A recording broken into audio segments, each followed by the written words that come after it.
Karen, this was quite a year for the Community Food Bank given the pandemic. What did we see in terms of an outpouring of support for your organization?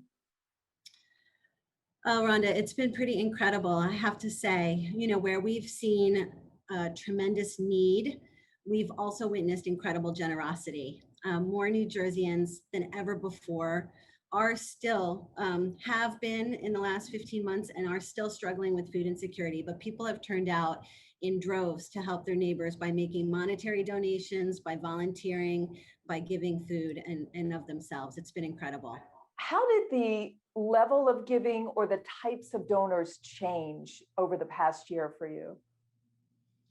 Well, the volume of giving basically doubled at the grassroots level and at our highest levels of corporate partners, foundation, and public partners with the state of New Jersey. I mean, it's been universally extraordinary. I think people have such a better public awareness of food insecurity, and a problem that has been persistent pre-pandemic now has been elevated, and more and more people are understanding the nature of this, and the pandemic has certainly exacerbated it.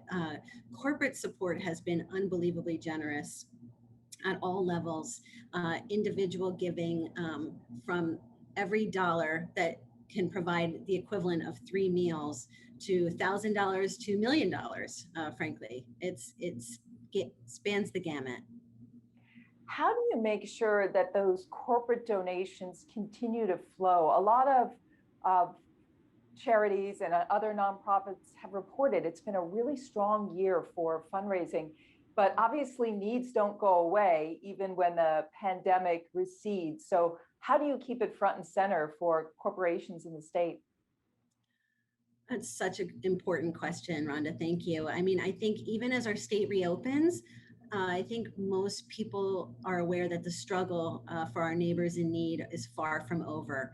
There's a long road ahead for people who are still recovering from the financial effects of the pandemic, who've been forced to use up their savings, who have not gotten back to their full livelihood yet. So with this in mind, our work remains more critical than ever. And I think our corporate partners really understand that and are committed to us over the long term.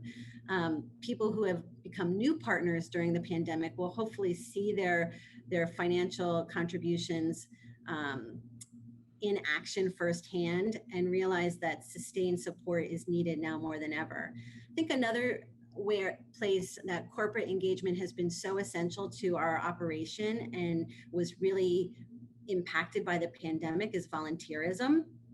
When employees couldn't go to their workplaces, then their workplaces didn't send them here in groups to volunteer. And we're really hoping now that people are returning to their offices or having hybrid work environments, we can get the word out that it's very safe and socially distanced and really, really impactful to come and volunteer here at the food bank. What was your one big lesson learned over the past year or so in terms of securing donations or reaching new partners, a lesson that you'd like to take forward with you?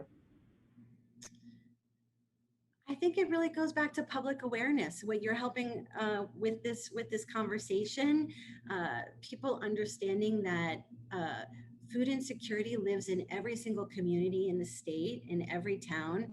We have incredible affluence in New Jersey. We also have people in great need, and the pandemic really affected everyone, but our most vulnerable in larger proportions. So understanding that we don't just get to flip the light switch back on and it's all of a sudden over, that this is going to be a marathon, not a sprint. It's going to be